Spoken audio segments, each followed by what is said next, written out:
Hate Plus is the sequel to Analog, a hate story. I played Hate Story on the recommendation of a good friend, and I rather enjoyed it.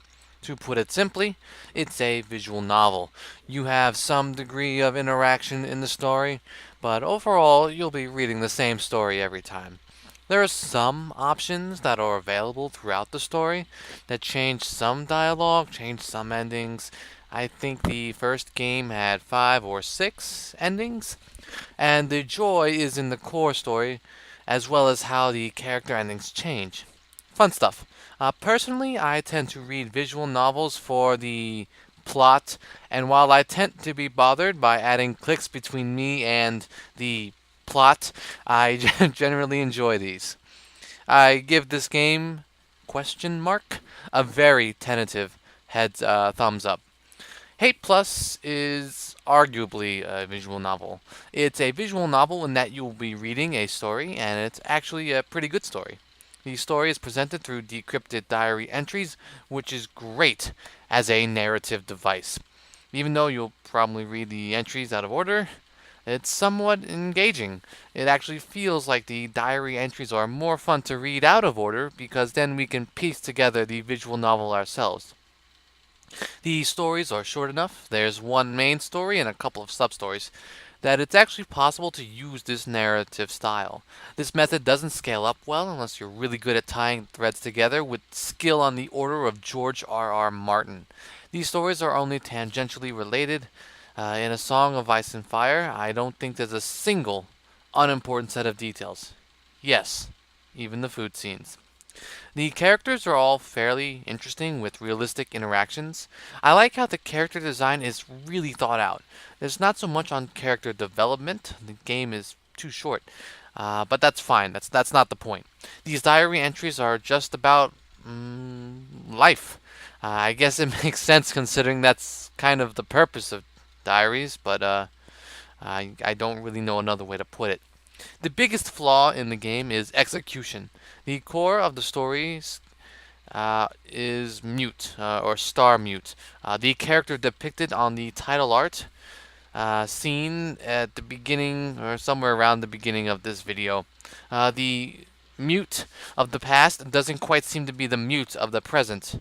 So you get to dig around figuring out what happened, ultimately uncovering the beginning of the totalitarian regime that died out from the first game. This game has a lot of fluff.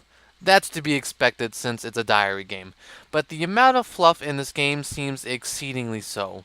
In the prequel, it took you maybe 1 to 3 minutes to read each diary entry.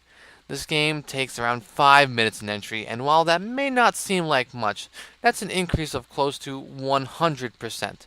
The rule is not longer is better, but rather be as long as you need to be. Unfortunately, from my point of view, some of these entries are too long. Don't get me wrong, some of them are legitimately great reads, but they can drag on when you're kind of in a get to the point mode. I think that by far the worst addition to this game is the restricted setup. Yes, you can change your computer clock to skip it. No, I don't care. Why was a mechanic like that put in the game in the first place? The rule is you need to wait 12 hours after reading the day's worth of diary entries, usually 12 to 18 entries. Why was this unnecessary barrier to content added? I paid for the whole game today. I didn't pay for 1/3 of the game today, 1/3 tomorrow, and 1/3 the day after that. This is unreasonable and severely hurt my opinion of the game. There are also several sections of the game where you are literally forced to wait 20 minutes to an hour to proceed. This is frustrating design. I'm actually going to sit on the fence here. It's not a game you can recommend to anyone. I personally found it to be acceptable. But you have to remember that I'm a little bit weird. I like the fluff even if it dragged on a little longer than it should have. I found the way the totalitarian regime began to be interesting.